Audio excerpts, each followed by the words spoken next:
decir, un liderazgo orientado a la tarea, donde dice interés por los resultados, también se lo llama orientado a la tarea, es decir, task oriented, en el original, en inglés. El interés por la gente es people oriented. Como veíamos que, digamos, tal vez los puntos en los cuales se podía encontrar cierta productividad, el único punto, mejor dicho, en el que se podía encontrar cierta productividad sostenida en el tiempo era el 5-5. En el 9-1, en realidad, digamos, no, la productividad puede ser alta durante periodos muy cortos de tiempo. Y en realidad, como les dije, el 1-9 es un club de amigos y el 9-9 sería el ideal. Ahora, vamos a ver un poquito más las características de estos puntos. Un segundo, lo voy a estar hablando.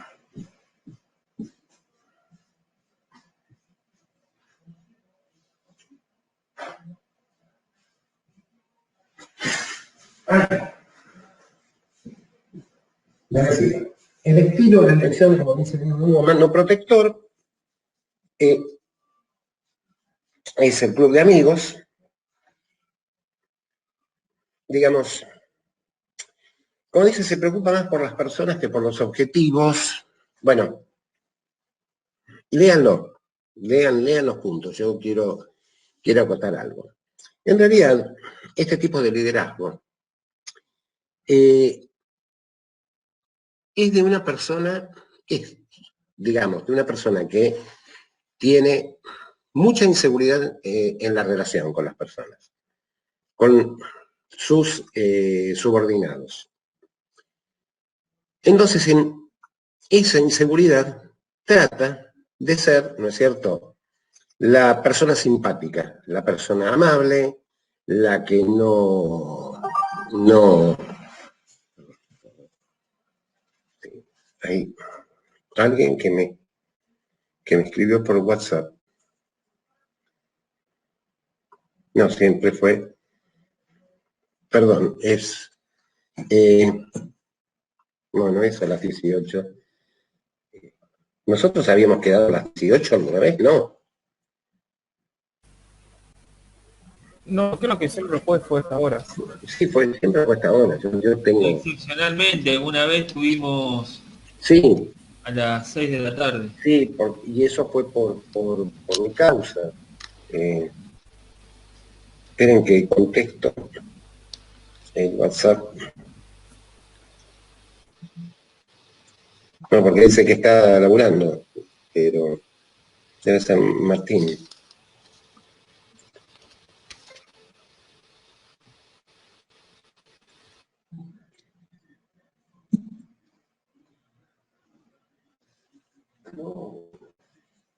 Una persona generalmente insegura en las relaciones, entonces trata de quedar bien con todo el mundo.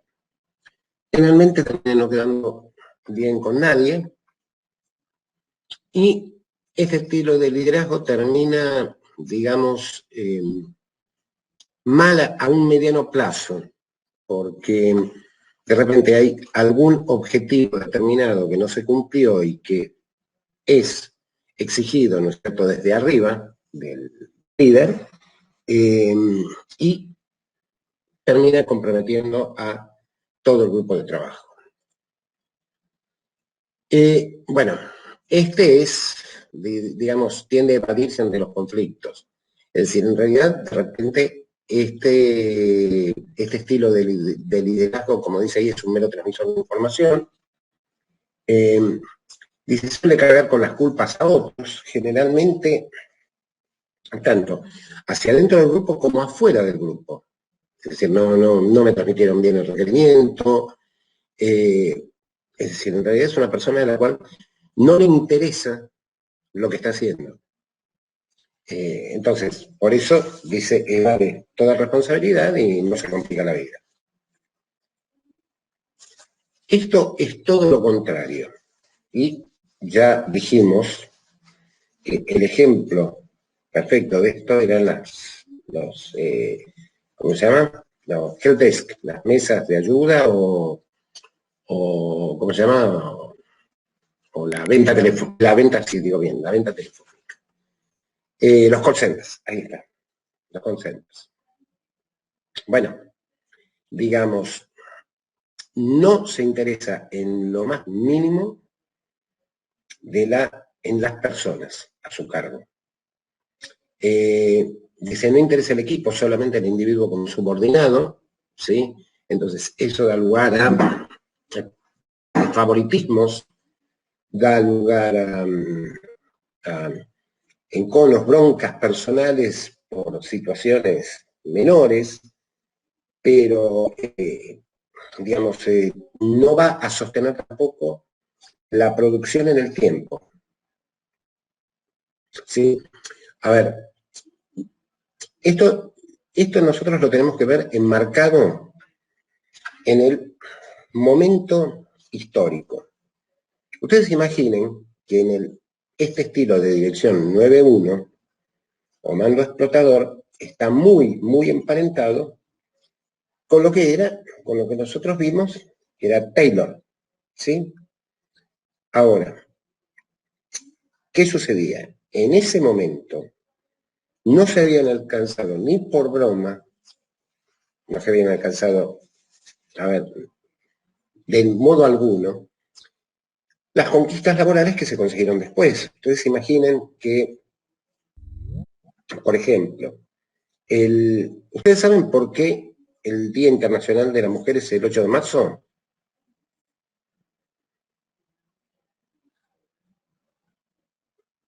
Estoy preguntando, ¿eh? Buen día. Fue por un reclamo salarial. Buenas. ¿Saben por qué el 8 de marzo es el Día de la Mujer? Hubo una represión muy grande por un reclamo de trabajadoras. Que eran, en realidad, si mal no recuerdo, fue el incendio de un taller de costura, ¿no? Un taller de prendas en San Francisco, donde las construcciones eran todas de madera. Y quedaron encerradas, murieron un montón de mujeres, y porque, a ver, el estilo, ¿no es cierto? Es decir, no tenían ni salida de emergencia ni nada por el estilo, si mal no recuerdo, si no me estoy confundiendo con otra cosa, digamos, eso si quieren después lo buscamos y lo vemos. Pero según creo recordar, si el alemán no me tomó todavía, es decir, Alzheimer, si el alemán no me tomó todavía, que fue el incendio del taller de prendas, ¿no? En San Francisco. Murieron, es decir, cerraron las puertas, era un estilo de explotación descarnada. Ahora, obviamente que ese estilo de explotación venía desde la segunda revolución industrial. Antes de la primera y segunda revolución industrial, la producción era artesanal. La producción artesanal era una producción más tranquila, si se quiere. Es decir, al no haber máquinas, ¿no es cierto?, dependía de la habilidad del artesano o la artesana.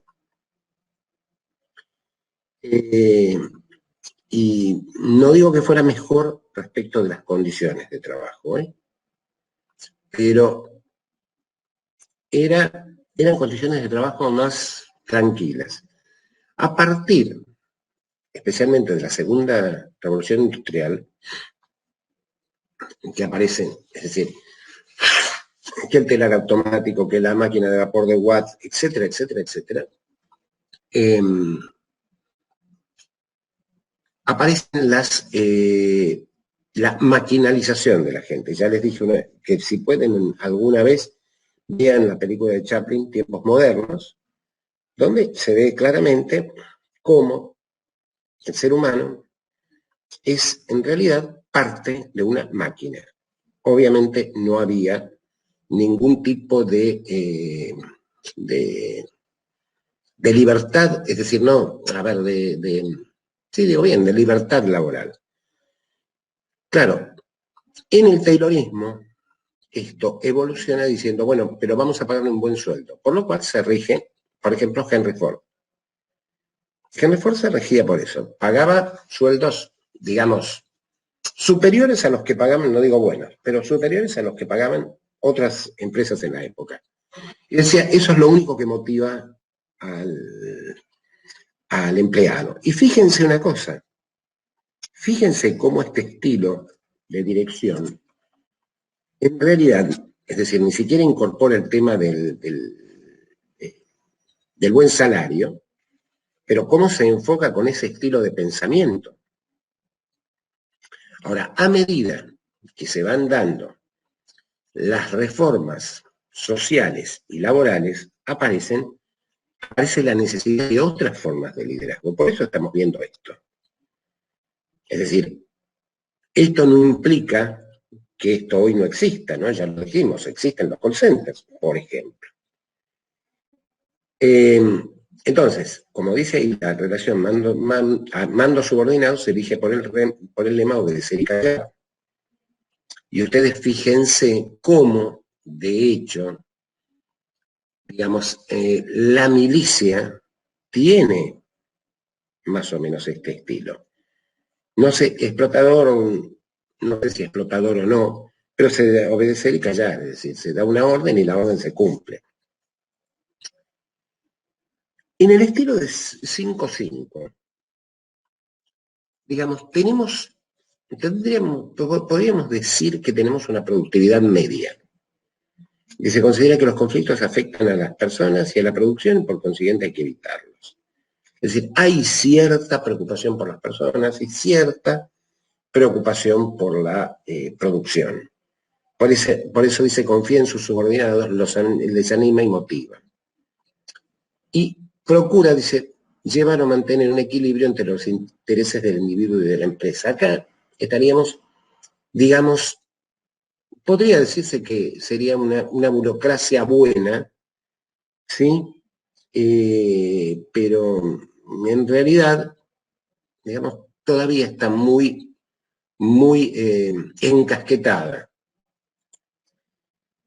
Ahora, cuando tenemos el estilo de dirección 9-9, el mando motivador integrador, dice, da una gran importancia tanto al personal como a la producción. Es decir, y acá hay una cosa que es fundamental, que es la motivación es clave para la producción. Una persona desmotivada no produce mal. ¿Por qué? Por lo que vamos a ver probablemente el sábado, que es el tema de la pirámide de Maslow. Es decir, miren, esto ¿por qué incorporamos estos conocimientos que en realidad son tanto para calidad de software como para empresas y sistemas? En realidad se espera, y yo creo que ustedes mismos también lo esperan, que en un futuro cercano, ustedes van a ser dirigentes. Es decir, van a ser líderes de proyecto, van a ser gerentes de proyecto, ¿sí? O gerentas de proyecto, gerentes de sistemas o de tecnología en alguna empresa, o incluso tener su empresa propia. Entonces, como profesionales, tienen que estar preparados para dirigir equipos. Es decir, lo que a veces nosotros tenemos es el problema, le digo que ese problema a mí me hizo seguir además otra carrera para complementar. En su momento yo tomé la decisión, pues yo hice la licenciatura en informática en ingeniería y después la licenciatura en sistemas de información en económica. ¿Por qué? Porque y en ingeniería me daba una visión bárbara de lo que era la parte técnica, pero no me daba la parte de, primero, manejo de proyectos y manejo de grupos de trabajo. Y en ese momento no era como ahora que hay cursos que uno puede agarrar y segmentar y puede... No. En el momento que yo lo hice, era una internet incipiente. Con eso les digo todo. Entonces, ¿qué es lo que sucede? Al saber ustedes dirigir grupos, motivarlos, contemplar las necesidades de sus colaboradores, motivan. Al motivar, fíjense cuál es la ventaja.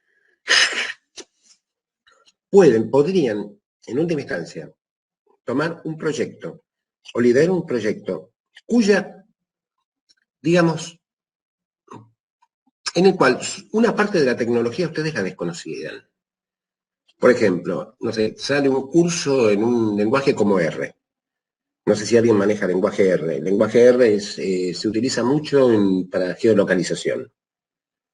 Claro, yo no tengo la menor idea de lo que es el lenguaje R y no me puedo poner a... Pero tengo este proyecto. Entiendo lo que hay que hacer. Sé lo que hay que hacer desde el punto de vista de los requerimientos. Entonces, al tener las herramientas como para liderar un equipo, ¿sí?, logran motivar a quienes sí saben. Y entonces el proyecto sale 10.000 puntos. Sale en tiempo, forma y presupuesto. Esos son importantes, estos conocimientos, son muy importantes.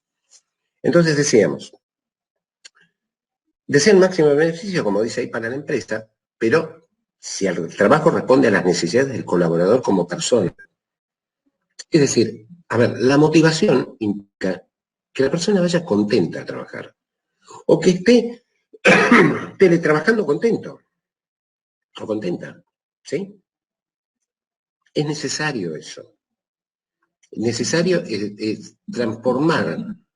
transformar un laburo que podría llegar a ser rutinario, como dice, mucho aparece en las series gringas, ¿no? Especialmente Discovery Home and Health, ¿no? Ustedes ven esos programas que arreglan casas, que nosotros los vemos mucho porque es como para evadirnos un poco de los problemas del tema general, ¿no? El tema del coronavirus, etcétera. No intoxicarnos de información. Y de repente dicen, no, esto sí, una casa que tienen que hacer de arriba abajo, estar esto, o sea, sí, esto es divertido, es muy yankee, muy, this is fun. Pero realmente si logran apasionar a los colaboradores y transformarlo en algo divertido, la productividad es distinta. Miren, yo, esto al margen, ayer estaba hablando con mi hija por un tema de ella, y recordamos que cuando yo le explicaba historia, que ella estaba en el secundario, ella se acordaba porque yo hacía chistes, hacía, hacía comentarios graciosos explicándole. Entonces le quedó por eso. Es decir, la actividad, lo mejor que ustedes pueden lograr en un grupo de trabajo es que la actividad sea lúdica, es decir, viene de juego, ¿no? Es decir, que sea como un juego. Las personas se divierten jugando. Si ustedes logran un equipo de trabajo, un grupo de trabajo, que tome el trabajo como un juego, no estoy diciendo tomarlo en joda. Estoy diciendo tomarlo como un juego, tomarlo como una actividad placentera. Los proyectos salen impecablemente bien. Entonces, de ese modo, como se consigue emplear a los subordinados en el objetivo final, Ante las faltas o errores reacciona como educador tratando de encontrar la causa. Esto es fundamental. Las fallas en un proyecto no tienen que ser, ¿no es cierto?, perseguidas. Al fin y al cabo, son con las fallas que aprendemos. Uno cuando tiene un fracaso en algo, digamos, como decimos, ¿no? Barajamos y damos de nuevo. Pero, ojo, analizamos, ¿y por qué esto me fue mal? ¿Por qué acá yo fracasé? Pero esto es una conducta humana, ¿sí? Lo que estoy diciendo. ¿Por qué? Por lo que voy a decir a continuación. Nadie se plantea que cuando tuvo éxito en algo, ¿y por qué tuve éxito? No, disfruta el éxito, punto. Ojo, ¿por qué dije esto? Las personas, que esto es una característica de las personas. Porque en las empresas, y especialmente con la ISO 9001, sí se examina cuáles fueron los factores de éxito. ¿Para qué? Para poder repetirlos en el futuro. Ahí sí. Ahora bien, frente a un incidente en un proyecto, lo que tiene que hacer el líder o la líder es educar. Y educar implica no solo, ¿no es cierto?, hablar, sino también saber escuchar. ¿Sí? De repente pueden haber habido señales anteriores que fueron advertidas y que el liderazgo no tomó en cuenta. Y entonces esas cosas me permiten a mí, de repente, hacer lo que se llama una base de conocimiento. Una base de conocimiento contiene información sobre los distintos problemas que tuvieron, computadoras, proyectos de trabajo, etcétera, y cómo se resolvieron. ¿Para qué? Para poder tener por lo menos una orientación cuando algo parecido sucede. Miren, les voy a dar un ejemplo. IBM tiene una base de conocimiento, es un knowledge base en inglés, que recolecta los problemas hallados en los equipos en todo el mundo. En todo el mundo. Cada persona que resuelve un conflicto, que resuelve un problema, lo tiene que poner en la base de conocimiento. Entonces, ¿qué es lo que sucede? Pongámosle que acá tienen de repente un fallo de memoria en un Z900 que está en un banco, ¿sí? Y ese fallo de memoria, digamos, tuvo consecuencias o consecuencias chicas o una cosa así, pero notificaron a IBM. Entonces, bueno, ¿y en qué circunstancias se dio? Etcétera, etcétera, etcétera. La gente de IBM investiga y después buscan en la base de conocimiento. Y de repente salta que un Z900, un Z en Malasia, 4 meses antes tuvo un problema muy parecido o el mismo. ¿Y cómo se resolvió? Se resolvió de tal modo. Entonces aplicamos la misma receta o una receta parecida. ¿Se entiende? Pero el único modo es que el líder o la líder actúe como educador o educadora. ¿Sí? No achacando culpas. Es decir, acá, la culpa, miren, en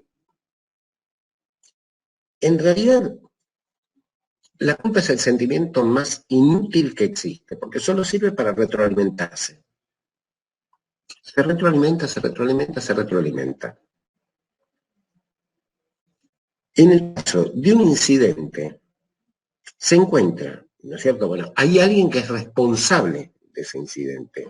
Bueno, macanudo, a ver, si no hubo una intención de sabotaje al proyecto, bueno, se analiza quién tenía la responsabilidad, qué error cometió, y ver de no cometerlo en el futuro.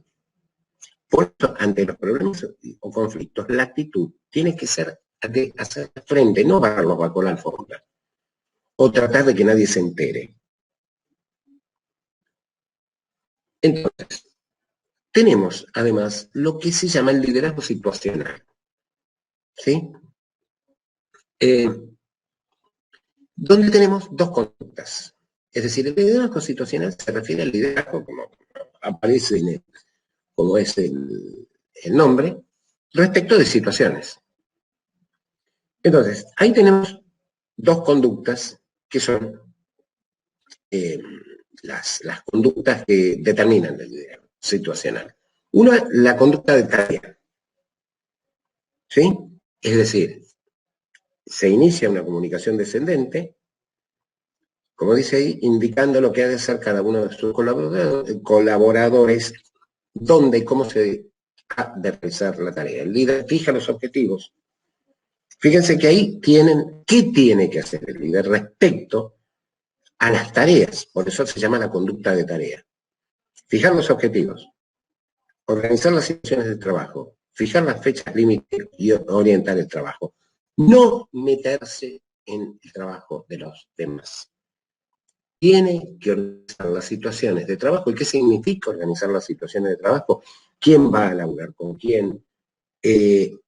Por ejemplo, por supuesto, es el actor fundamental en el planeamiento, ¿no es cierto? Es decir, tiene que trabajar con los Gantt, tiene que trabajar con los PERT, etc. Por eso fija las fechas límites, orienta el trabajo. Pero además, ahora, desde la tarea eso, desde la relación con el grupo de trabajo, es decir, fíjense que la conducta de tarea es descendente, es unilateral. ¿Sí? ¿Por qué? Porque eso ya se ha fijado con el cliente. Ojo, a ver, estas dos cosas no es que estén separadas, estas dos cosas se complementan. Por eso dice ahí, indica el grado que el líder inicia una comunicación bilateral, proporcionando apoyo socioemocional y facilitando el trabajo. El líder da apoyo y anima. Es fundamental, pero fundamental, gente, que cuando ustedes están como líderes de proyectos, gerentes de proyectos, reconozcan el laburo bien hecho.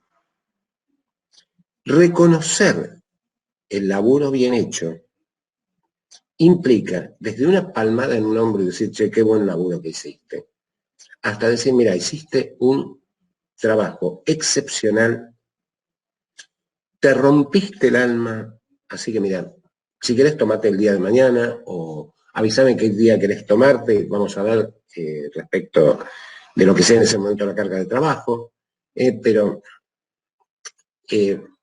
tomate un descanso porque realmente lo mereces. Intervienen las comunicaciones de manera de moderarlas. ¿Sí? Busca opiniones y escucha. Y ahí se complementa incluso con la conducta de tarea. ¿Por qué? Porque en la conducta de relación, el líder lo que hace es escuchar las opiniones del grupo de trabajo respecto, por ejemplo, del planeamiento. Y decir, no, mira, si alguien le dice, no, mira, esto no lo vamos a poder terminar en 2 semanas. Esto va a llevar más tiempo. O en una de esas se encuentra en una situación donde dicen, no, mira, 2 semanas para esto es mucho. Nosotros, es decir, la gente que lo va a hacer, ¿no? Nosotros esto te lo hacemos en 1 semana, como mucho. Pero, ¿cuándo va a suceder eso? Cuando el líder sepa motivar. ¿Por qué? Porque un grupo motivado es, bueno, a ver, ¿te parece en serio que lo van a poder hacer 1 semana o querés un margen de 1 o 2 días más? Ya que me decís que no lo haces en 2 semanas, bueno, si lo haces en 6 días hábiles, bueno, dale, dame un margen de 1 día, por las dudas. Y fíjense cómo de repente vamos pasando de la eficiencia, de la efectividad a la eficiencia. Pero eso es por buscar las opiniones y escuchar. Para eso, quien lidera tiene que estar interesado en los demás. Tiene que tener lo que se denomina inteligencia emocional. El famoso tema de inteligencia emocional, que seguramente lo han escuchado alguna vez, un psicólogo norteamericano, que se llama Goldman de apellido, es ni más ni menos. Miren, pueden encontrar literatura a lo loco, pero no es ni más ni menos que saber tener empatía con las personas. Es decir, ¿qué pasaría si a mí me estuvieran sometiendo a esta situación? ¿Cómo me sentiría yo? ¿Sí? Por eso se llama inteligencia emocional. Entonces, si no hay inteligencia emocional, no hay liderazgo. Porque lo que hay es desinterés. Lo que hay es un liderazgo en la parrilla directiva de Blake y Mutton, 1-1, 9-1. Si hay demasiado interés y no hay demasiado énfasis en la conducta de tarea, tienen el 1-9. Pero ¿cómo lograr el 9-9? Dice, facilitar las interacciones con los demás. Y, por supuesto, facilitar el desarrollo de competencias profesionales. Perdón. Sí, perdón, estaba hablando con mi mujer. ¿Qué significa facilitar el desarrollo de competencias profesionales? Primero, capacitar. Es decir, permitir la capacitación, orientar la capacitación. ¿Sí? Pero la capacitación no tiene que estar orientada hacia lo que el líder quiere o lo que... es decir, estoy hablando, no sé si en un mundo ideal, casi. Perdón, esperen un cachito que estoy escuchando un ruido. Es decir, bueno, pero también, ¿qué te gusta hacer?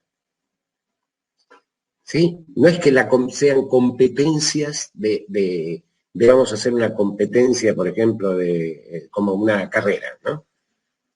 No, competencias, viene de competente.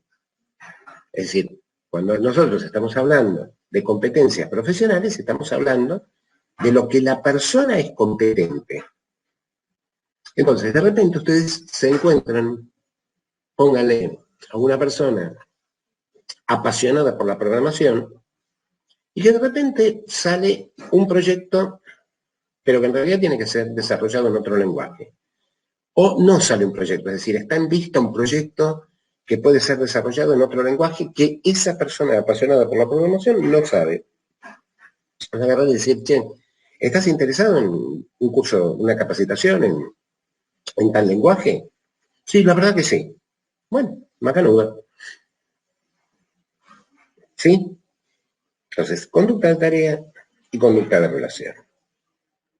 Ahora, obviamente que la teoría del liderazgo situacional, fíjense, está, ¿no es cierto?, con las situaciones, está basada en la interacción de dos variables que, como vimos bien, se relacionan con los grados de madurez profesional. La tarea y la relación. Ahora, los grados de madurez profesional, ¿sí?, del grupo de trabajo, de los integrantes, de los y las integrantes del grupo de trabajo son, primero, la madurez técnica. La experiencia anterior, conocimientos específicos, formación y comprensión de las exigencias del trabajo. Y después, madurez psicológica, es decir, voluntad e interés por realizar una tarea, disponibilidad para asumir responsabilidades, deseo de conseguir buenos resultados, dedicación. ¿Sí? La persona tiene que saber y además querer hacerlo. Ahora, como dijimos, los comportamientos directivos respecto de la tarea ya nos nos expusimos recién, ¿no? Tal vez fijar la fecha límite, dice hacer balances y controles del desarrollo de los tareas, de los resultados. Hay una cosa que en un proyecto siempre es necesaria. Al margen de lo que sean todas las reuniones intermedias del proyecto, cuando se produce el deployment, y el deployment es exitoso y está bárbaro, y el cliente está recóntrate conforme con nuestro desarrollo, sí tenemos que hacer una última reunión, si ustedes quieren, de ese proyecto, que es el balance del proyecto. ¿Sí? Como si fuera, ¿vieron? Tienen que haber visto en algún lado los balances de las empresas, es decir, que una vez por año, bueno, cuánto ganamos, en qué invertimos, cuánto perdimos, cuánto tuvimos que pagar de impuestos, etcétera. Bueno, en este caso, el balance del proyecto es, bueno, cómo estuvimos, cómo nos sentimos, cómo se manejaron las tensiones, qué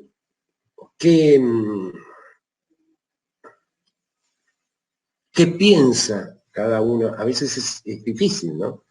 ¿Qué piensa cada uno de los integrantes sobre lo que fue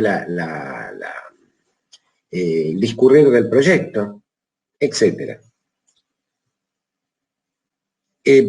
Bueno, pero por eso, hacer balances y controles del desarrollo de la tarea y de los resultados. Así, como nosotros hacemos mini balances, si ustedes quieren, que son intermedios, es decir, en cada entregable, por ejemplo, yo lo que sí recomiendo es también hacer un balance, como les dije recién, al final del proyecto. ¿Por qué? Porque esto nos ayuda a aprender para futuros proyectos. Aprendemos todos. Aprenden quienes lideran y aprenden quienes forman parte del grupo de proyecto. Es decir, en realidad todos. Y, digamos, además de lo que vimos antes, dice, bueno, buscar las opiniones de los demás en la relación, ¿no? Escuchar activamente y preguntar e informar sobre los resultados de la tarea. Ahora, fíjense en este gráfico. Cuando nosotros tenemos una baja madurez de los colaboradores, ¿sí? Y una conducta de relación, digamos, un cachito, ¿no? Una conducta de relación baja, ¿sí? Es decir, acá E son los empleados. Entonces, acá lo que tiene lugar son las órdenes. Tenemos una conducta de tarea alta y una madurez, una conducta de relación baja. Entonces, ¿qué es lo que hace el líder? Da órdenes. El call center.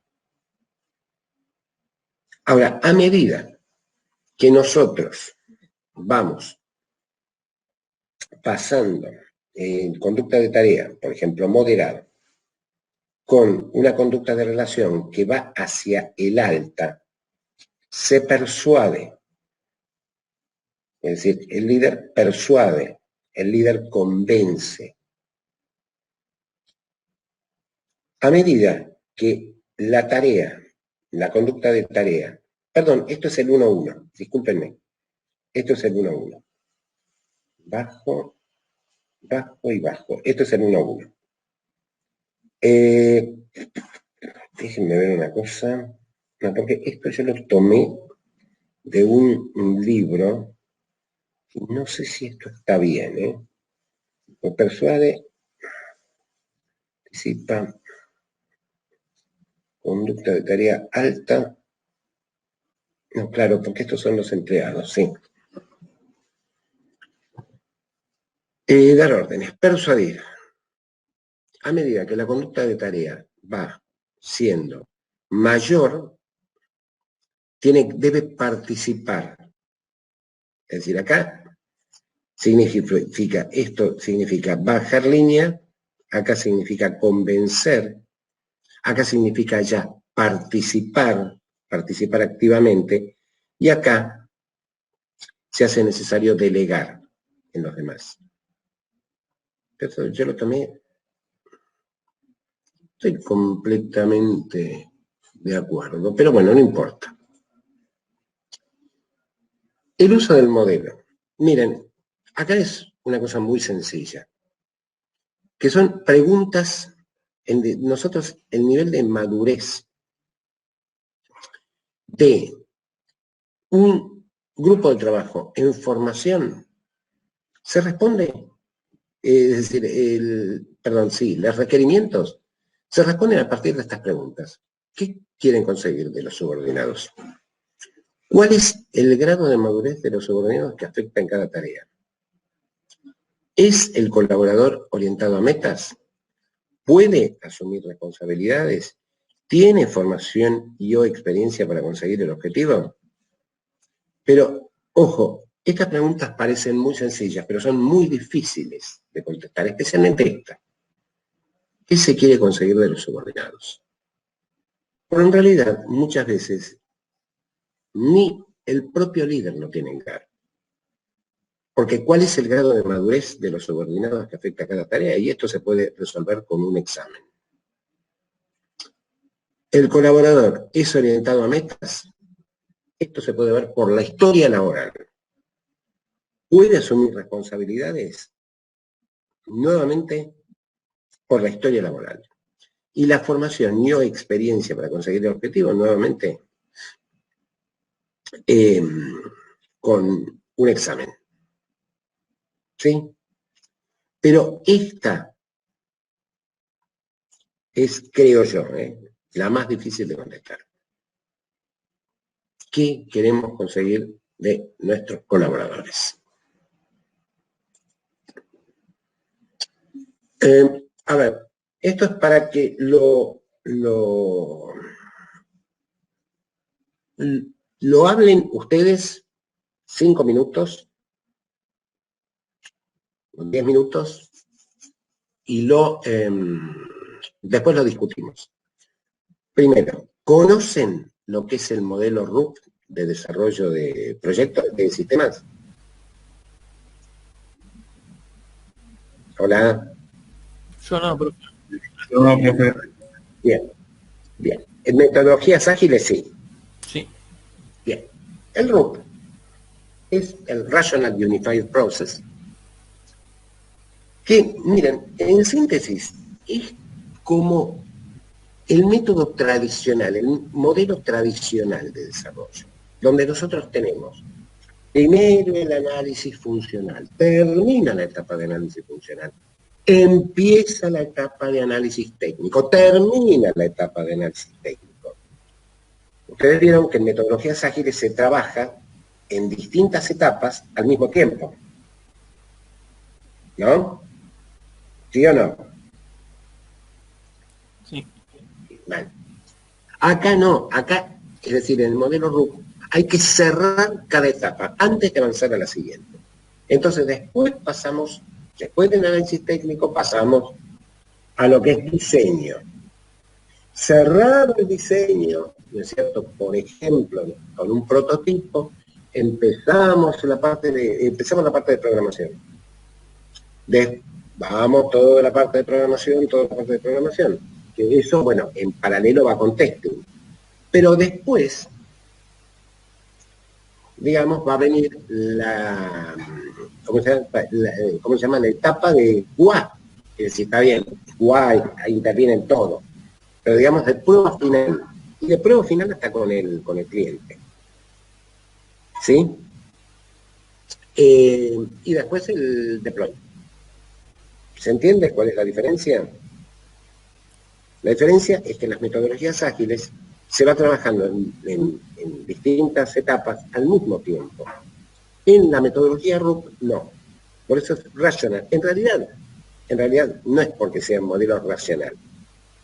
RUP, si bien viene de Rational Unified Process, es porque era de una empresa que se llamaba Rational, que después se sacó un producto que se llamaba Rational Soda, lo compró IBM y lo transformó en metodología RUP.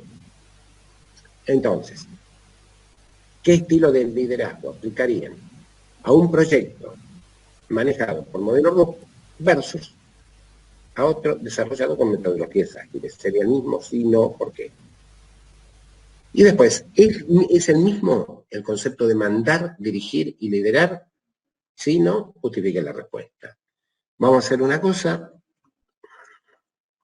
Ustedes discútanlo, chárlenlo.